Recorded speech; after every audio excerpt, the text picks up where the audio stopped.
Ditarire, I know, Roku para Ishe wangu ndiwe wangawa wandifira Ishe wangu waburukaine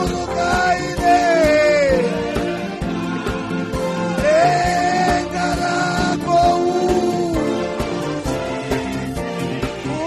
ujisia upenyu wako tatwa ruponi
Kwazai muri Zimbabwe navatendi vose vanotenda kuna Kristu Jesu nevatendi vose muzita ra Jesu Kristu tinosangana zvakare zuva ranhasi mangwanani akanaka, mangwanani ekusimbisana, mangwanani ekunyaradzana, mangwanani okupana tariro zvichibva mushoko raMwari. Regai ndinamate tisati tapinda mushoko raMwari. Baba ropafadzai vanhu venyu vakateerera soko nguva iyoyi. Batai umwe noumwe mumwoyo make, mushanyire vana venyu matambudziko avo, mushandure zvinhu zvinoda kushandurwa muupenyu hwavo, zvisipo ngazvivepo, pasina nzira pave nenzira, zvinorema zvibviswe pukute misodzi yavo, muvaitire zvakanaka muzita raJesu mazita Mwari wedu. Amen. Tinoda kuti titaure shoko raMwari tichikurudzirana zuva ranhasi kubva kuevhangeri yaMariko kana Marko chapter number 10 verse 46 kusvika verse 52. Musoro wenyaya Jesu unosvinudza Bhatimeo paJeriko. Vakasvika Jeriko. Zvino wakati achibuda Jeriko navadzidzi vake navazhinji, Bhatimeo mwanakomana waTimeu raiva bofu riri rombe wakanga agere panzira. Iye wakati anzwa kuti ndiJesu weNazareta, akatanga kudanidzira achiti, mwanakomana waDhavhidha, ndinzwei ngoni. Vazhinji vakamurayira kuti anyarare, asi iye wakanyanya kudanidzira kwazvo achiti, mwanakomana waDhavhidha, ndinzwei ngoni. Ipapo Jesu akamira akati, mudanei. Vakadana bofu vachiti kwariri, tsunga mwoyo, simuka, unokudana. Ipapo akarasha nguo yake akasimuka akaenda kuna Jesu. Zvino akamupindura akati kwaari, unoda kuti ndikuitireiko? Bofu rikati kwaari, Rabhoni, kuti ndione. Jesu akati kwaari, enda hako, kutenda kwako kwakuponesa. Pakarepo akaona akatevera Jesu munzira. Ndinoda kuti tigoverane mangwanani ano kubva pamusoro wenyaya unoti inzwi rinomisa Jesu.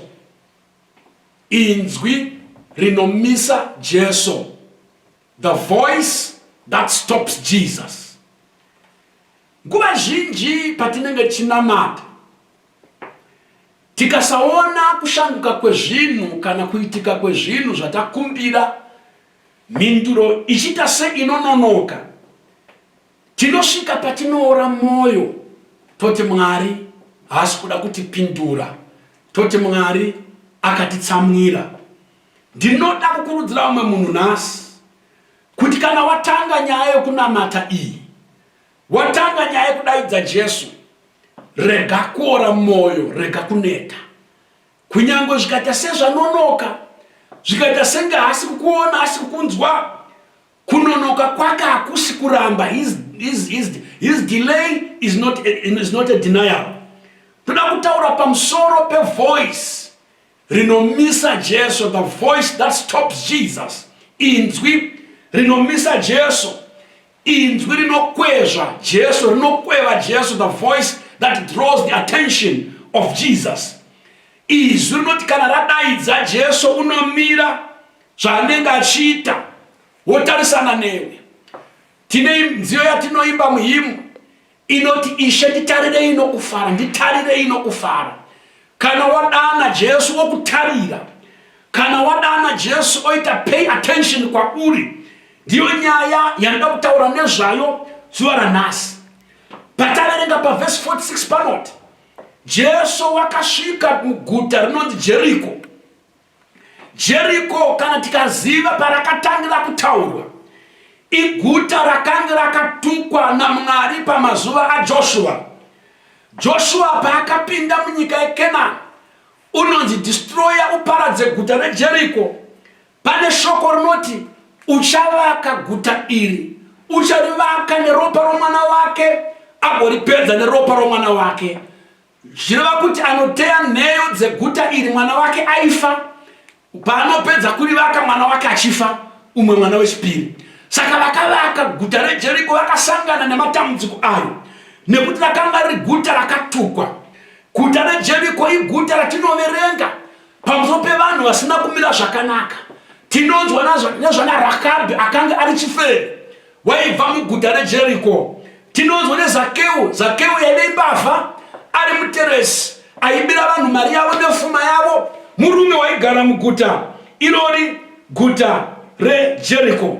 Ukaverenga soko remurume uya wakataurwa naJesu, akarohwa nembavha, dzikamutorera hembe dzikamusiya, akafenta ari half dead, waibuda muguta reJeriko. Asi nodinakidza nhasi ndechekuti kunyange guta reJeriko rakanga riri guta rakatukwa, kunyange Jeriko raiva guta risina kumira zvakanaka, Bhaibheri rinoti Jesus came to the city of Jericho. Jesu akauya muguta reJeriko. Hazvina basa mamiriro ezvinhu muupenyu hwako, hazvina basa mamiriro enzvimbo yauri. Ungava munhu uri munzvimbo yokutukwa, Jesu unouya panzvimbo iyoyo. Ungava munhu uri panzvimbo ine vanhu vasina kumira zvakanaka, Jesu unogona kuuya panzvimbo iyoyo. Kunyange uri munhu une zita rakashata mukati mavanhu, munhu akarambwa navamwe vanhu, munhu asingagamuchiriki navamwe vanhu. Jesu unouya muguta rokwenyu, unouya kumana kwako, unouya kunzvimbo yako. Even Zakeu anonzi naJesu nhasi toda kunojamba mako. Jesu unogona kupinda mumba mako, Jesu unogona kusvika mumba mako, kunyange uri mumakomba, kunyange uri mumupata, kunyange uri mudesert, uri murenje, Jesu unosvika murenje rako, kunyange uri murenje reconfusion, rekukanganisika pfungwa, Jesu unosvika murenje iroro, kunyange uri pamupata womumvuri worufu, Jesu unosvika ipapo. Unoti handina kuuya kuzotsvaka vakarurama, asi ndakuuya kuzotsvaka vatadzi, nekuti vanorwara ndivo vanotsvaka n'anga, asi vane utano havatsvaki n'anga. Ungange uchirwara nehunhu usina kumira zvakanaka, zvinhu zvisina kumira mushe, usafunga kuti Jesu haagone kukusvikira. Unokusvikira parima rako iroro. Jesus can come to your place. Ungava panzvimbo yerejection iko zvino, ungava panzvimbo yemisodzi, ungava panzvimbo yekuora moyo, ungava panzvimbo yekushaya tariro, Jesu unouya panzvimbo yauri iyoyo. Panzvimbo yeJeriko taverenga, hanzi paive nemunhu akanga ari rombe, akanga asingaoni. Murume iyeyo hapana zvizhinji zvinotaurwa nezvake, zita rake harina kunyorwa. Vazhinji vanoti wainzi Bartimeus. Bartimeus means mwana wa Timeu. Zita rake haana zita, haana background inotaurwa, haana nezvake zvinotaurwa. Ungava munhu nhasi usina zita mumhuri yokwenyu, ungava munhu nhasi usina zita munzvimbo yaunogara, ungava munhu usina zita mucommunity yako, kana uinaro, ringava zita rakashata, ringava zita rakaita sei, asi Jesu une hanya newe. Jesu unokuda vakadaro. Jesu une nyasha dzinoenda kudarika pane zita rako iroro. Wakanga ari rombe, hanzi achipema, asingaoni, achigara panzvimbo iyoyo panzira, adresi yake haitaurwi, unongodziwe panzira. Unogona kutaura uchinzi wekubhawa, unogona kutaura uchinzi wekwa zvakaipa, asi Jesu, he will pay attention to your need. Jesu haambofi akakusiya, haambofi akakurasa. Paverse 47 panoti, wakati achinzwa mhomho yaitevera Jesu, akabvunza kuti ko mhomho iyi iri kuita rushandei? Zvikanzi aiwa, haisi mhomho yeHairenda, haisi mhomho yeDynamos, haisi mhomho yeBarcelona, imhomho yevari kutevera Jesu. Paakangonzwa kuti imhomho ine chekuita naJesu, akabva aziva kuti padaidzwa zita raJesu, padomwa zvemurume unonzi Jesu, ndipo pane bvovorero yangu. Padomwa zita rinonzi Jesu, ndo pane mhinduro yangu. Padomwa zita rinonzi Jesu, ndo pane ansa kumatambudziko angu. Wakauya Jesu kuzokupa kukunda. Bhaibheri rinoti wakanzwa nezvaJesu. Rega ndikutaure nhasi, iro riya zuva rawakanzwa nezvaJesu, ndo raive zuva rekuporeswa kwako. Zuva raunonzwa nezvaJesu, ndo pasvika sununguro yako, ndo pasvika kundiso yako. Panongodaidzwa zita raJesu, pane mhinduro yako. Panodaidzwa zita raJesu, rega kuignowa. Panodanwa zvaJesu, panotaurwa zvaJesu, panorehwa zvaJesu, panoimbwa zvaJesu, ndipo pane kuponeswa kwako, ndipo pane kukunda kwako, ndipo pane kusimuka kwako. Bartimeu wakadaidzira nekuti wakanga wanzwa nezvaJesu. Murume unonzi Zakeu akakwira pamusoro pemuti, anzwa nezvaJesu. Mukadzi uya weropa, aibuda ropa, wakagwesha akanosvika pana Jesu, anzwa kuti zvine chekuita naJesu, zvine chekuita naJesu, zvine ruponeso rwako, zvine chekuita naJesu, zvine kurapwa kweupenyu hwako, zvine kurapwa kwemhuri yako, zvine kunatswa kweupenyu hwako, zvine kugadzirwa kwezvinonetsa mukati meupenyu hwako. Paunonzwa nezvaJesu, kutenda kwako ngakusimuke, nekuti vaRoma 10:17 inoti faith comes by hearing and hearing the word. Kana wanzwa nezvaJesu, simudza kutenda kwako kuna Jesu. Kana wanzwa nezvaJesu, tarira kuna Jesu. Ndiri kutaura nhasi pamusoro pevoice rinomisa Jesu, the voice that stops Jesus, voice inzwi rinomisa Jesu. Usangopfuura chete uchiti vanhu vechechi avo, vanhu vekunamata avo, imharidzo dzechechi idzo. Ipapo pamharidzo iyoyo ndo pane kuponeswa kwako. Chekutanga nhasi, the voice that stops Jesus. Number one, ivoice rinodaidza.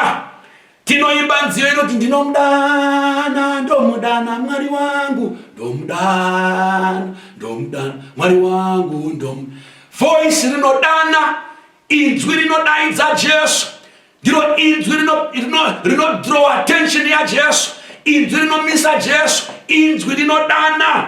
Murume watiri kutaura nezvake panapa akanga asingaoni riri rombe, wakadana akati, Jesu mwanakomana waDhavhidha, ndinzwirei ngoni. Varume navakadzi, vana baba nana mai munyika yedu yeZimbabwe, ngatidaidzei Jesu. Kana zvarema, kana taomerwa, ngatidaidzei Jesu. Panguva dzokuchema, ngatidanei Jesu. Panguva dzekuremerwa, ngatidaidzei Jesu. Panguva idzo dzeCovid, nyika isingazivi zvairi kuita, nyika isina direction, nyika isina solution, ngatidaidzei kuna Jesu. Vanodaidza kwaari havanyadziswe, vanodana kwaari hakuna. Wakadana kuna Jesu akanyadziswa. Varoma 10:13 inoti, vanodana kwaari, those that call upon his name shall be saved. Ruponeso rwako runouya paunomudaidza. Pana Jonah chapter number 2 verse 1 and 2, profita Jonah unoti, ndakadaidza kuna Jehovha ndiri mukati medumbu rehove. Hameno kuti iwe uri papi, pamwe uri pa. Jonah waive mulockdown yake yemudumbu rehove, isina window, isina air vent, asi ari imomo. Wakadana kuna Jehovha. Hove yakanga yakamumedza ikamurutsa. Handizivi situation yauri, handizivi mamiriro ezvinhu mumba mako, handizivi mamiriro ezvinhu mumhuriyo kwenyu, mubasa rako, muutano hwako, mumari dzako, munyaya dzako. Voice rinomisa Jesu, voice rinomisa Jesu, inzwi rinomisa Jesu, inzwi rinodana. Bhatimeo wakadaidza, Jesu akamira. Daidza kuna Jesu. Pauri ipapo, daidza kuna Jesu. Kana zvakuremera, daidza pana Jesu. Wakadaidza kwaari, you will never be disappointed. Chechipiri, voice rinomisa Jesu, voice rinovhuma utera hwaro pamweya. Inzwi rinovhuma utera hwaro pamweya. The voice that acknowledges its spiritual need. Murume uyu wakanga ari rombe, uye asingaoni, ari mupemi, asina chinhu. Jesu oti kuna Mateo 5:13, vakaropafadzwa varombo pamweya. Hauna kunzi urombo hwakaropafadzwa, hauna kunzi vakaropafadzwa varombo muupenyu, asi zvanzi vakaropafadzwa varombo mumweya, ivavo vachagutiswa. Kana woda kuti Jesu amire achipay attention kwauri, unofanira kuve munhu anoita acknowledge your spiritual need, anoita acknowledge your spiritual emptiness, your spiritual bankruptcy, your spiritual blindness. Vhuma kuti handisi chinhu pamberi penyu Mwari, handina chinhu pamberi penyu Mwari. Vhuma pamberi paMwari kuti mumweya handina chinhu. Mwari simba handina, baba njere handina, baba uchenjeri handina, simba handina. Imi Jehovha ivai simba rangu, imi Jehovha ivai njere dzangu, imi Jehovha ivai uchenjeri wangu. Inzwi rinomisa Jesu, inzwi rinovhuma utera hwaro pamweya, inzwi rinovhuma urombo hwaro pamweya, inzwi rinovhuma kuti mumweya handina chinhu. Hama dzangu, the moment nguva yaunobvuma kuti hausi chinhu, simba raMwari ndo parinoonekwa. Pauro unoti iye kuna vaKorinde vechipiri chapter 12, muutera hwangu ndo munoonekwa nyasha dzaMwari. Nyasha dzaMwari dzakandikwanira, dzinondikwanira muutera hwangu. Shaura yavatendi, mweya wokuzvikudza, mweya wokuzvitutumadza, mweya wokuti ndinoziva, mweya wokuti ndakarurama, mweya unoti ndakakwana, ini ndakanamata kare, ini ndakatsanya kakawanda, ini ndinopa. Aiwa pamberi paMwari kana wauya uchida kuti wane ngoni, kana wauya kuti uchiwane nyasha, iva munhu unovhuma, uve munhu unozvininipisa. Bhaibheri rinoti unopa nyasha, ndiJakobo 4:7, unopa nyasha kune vanozvininipisa asi unodzivisa vanozvikudza. Vhuma kuti hauna chinhu, vhuma malimitations ako, ugoona simba raMwari, ugoona nyasha dzaMwari. Chechitatu, voice rinomisa Jesu, the voice that stops Jesus, voice rinochembera ngoni, voice rinochembera ngoni, the voice that cries for mercy. Murume wataverenga pano unochema achiti, Ishe ndinzwireiwo ngoni, Mambo Jesu ndinzwireiwo ngoni, mwanakomana waDhavhidha ndinzwireiwo ngoni. Vana baba nana mai, vakomana nevasikana, tanzwa vhangeri rakawanda, raparidzwa pamusoro pejudgment, vhangeri rakawanda raparidzwa pamusoro pokurashwa nokutongwa kwavanhu. Regai nditaure ndichiti panguva ino tiri kuparidza vhangeri renyasha. Jesu asati agara pachigaro chokutonga nyika, ugere pachigaro chenyasha. Bible na Hebrew 4 verse 16 inoti uyai pachigaro chenyasha muzogamuchira ngoni, uyai pachigaro chenyasha muzowana ngoni. Tiri pachigaro chenyasha, tinofugama pachigaro chenyasha, tinonamata pachigaro chenyasha. Nyasha dzaMwari dzinowanikwa kana wauya pachigaro ichosho. Bible inoti you obtain mercy. Saka voice that stops Jesus is the voice that cries for mercy. Unoti Bartimeo, Jesu mwanakomana wa Davida, ndinzwirewo ngoni. Pachigaro chenyasha pane ngoni. Vana baba, Bible inoti ngoni dzaJehovha itsva mangwanani oga oga.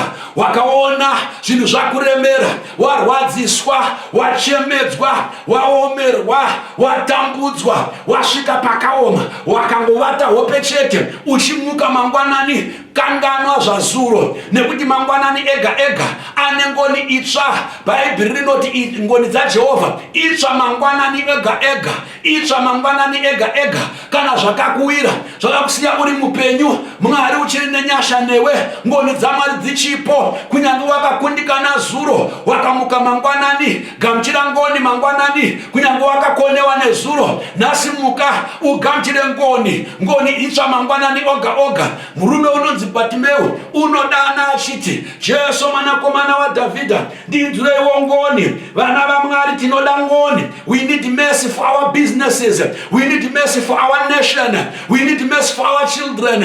Jehovha ngaanzwire ngoni vana vedu, ngaanzwire ngoni nyika yokwedu, ngaanzwire ngoni mabizinesi edu. Jesu ugere pachigaro chenyasha, ipapo vanoendapo vachizviriripisa vanogamuchira ngoni. Chechina, saka tasvika pane chinotevera, voice rinomisa Jesu.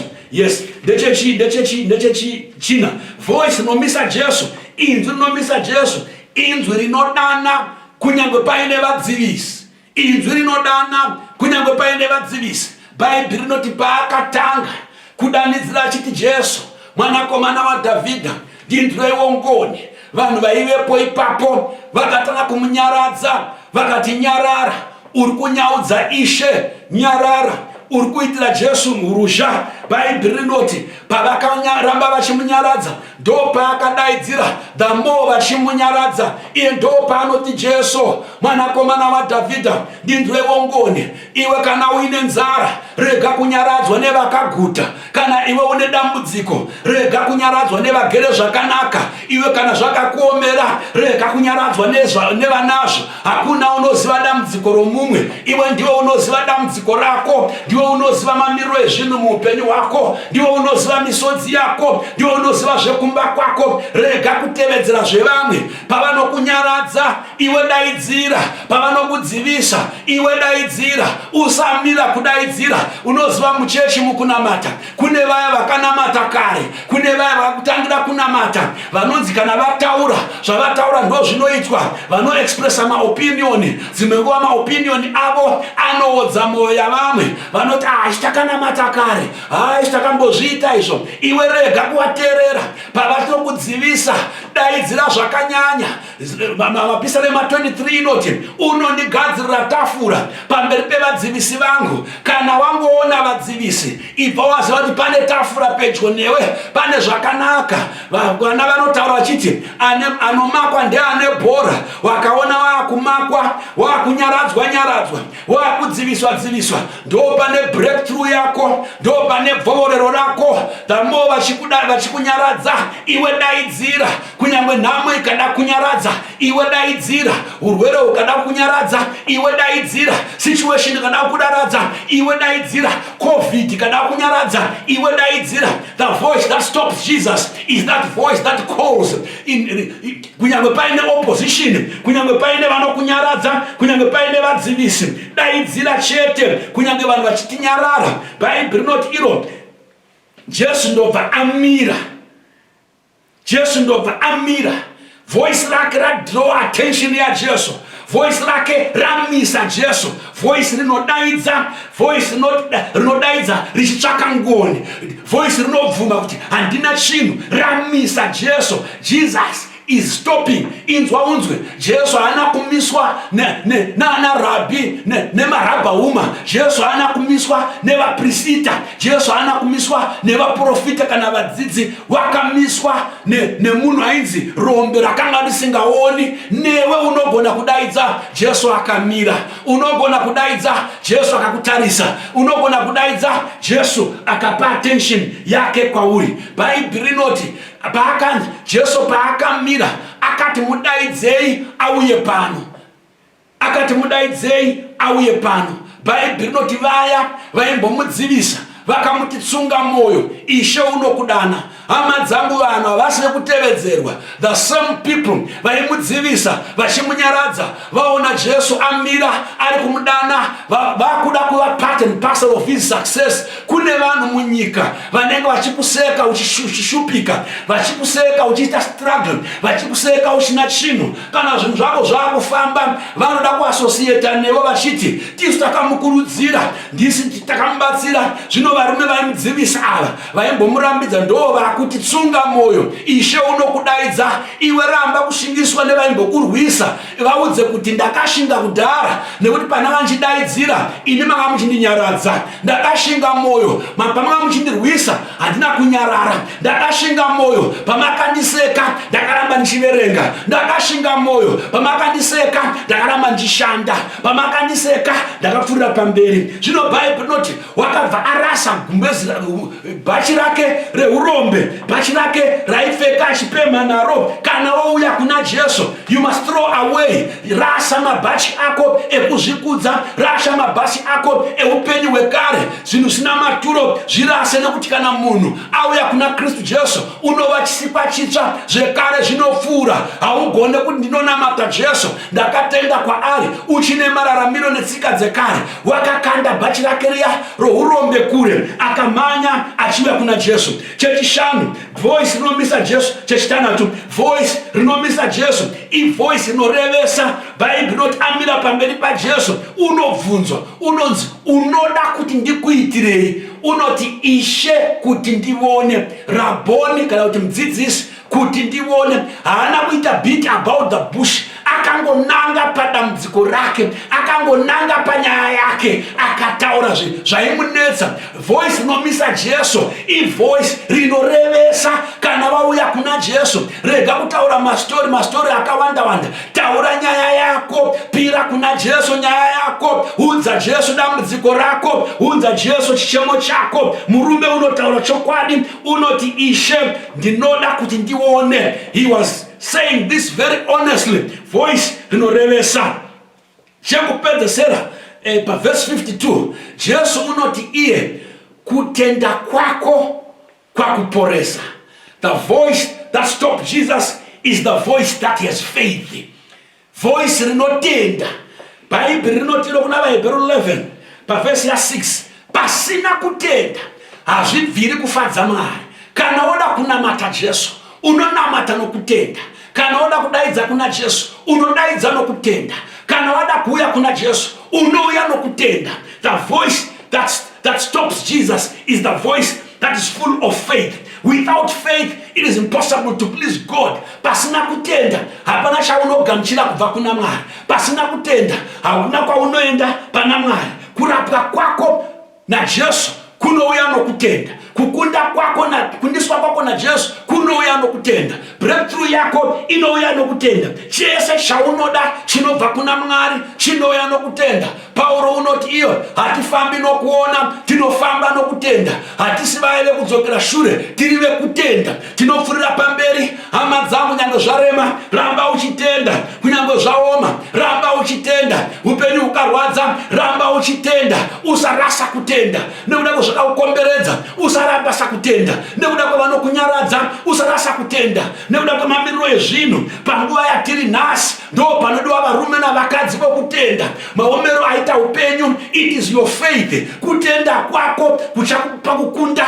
kutenda kwako kuchakubudisa munhamo, kutenda kwako kuchaita kuti ubudirire. Without faith you cannot please God. Nyasha dzinogamuchirwa nokutenda, ngoni dzinouya nokutenda, minana inoitika nokutenda, kupindira kwaMwari bvovorero rinouya nokutenda. Zuva ranhasi ngarive zuva rako rokudaina kuna Mwari.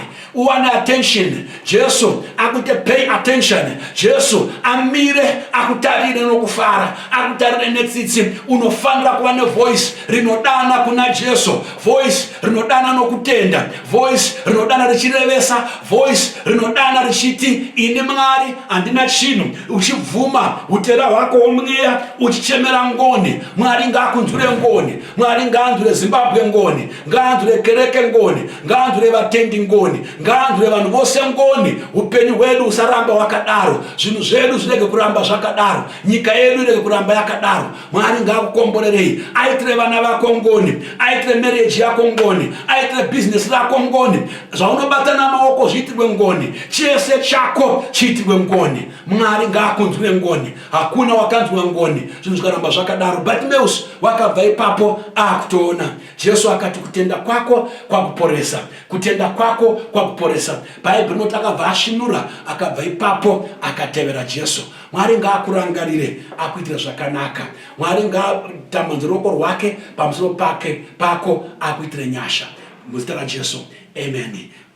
Ngatitsinzinyei ndinamate. Baba, komborerai vanhu venyu vanzwa shoko, vazadzei nokutenda, vapei simba rokudana kunyange zvichirema, kunyange zvichirwadza, vapei simba rokudaidza kunyange zvinhu zvikavaomera, vasarasa kutenda, vagamuchire ngoni. Zimbabwe ngaigamuchire ngoni, mhuri yeZimbabwe ngainzwirwe ngoni. Baba, upenyu hwedu husaramba wakadaro, ikonomi yedu ngainzwirwe ngoni. Baba, misha yedu, mhuri dzedu, vana vedu, ramangwana redu toisa muruoko rwenyu. Rangarirai nyika yedu, rangarirai vanhu venyu, rangarirai kereke yenyu. Ndakumbira nokutenda muzita raJesu, amen.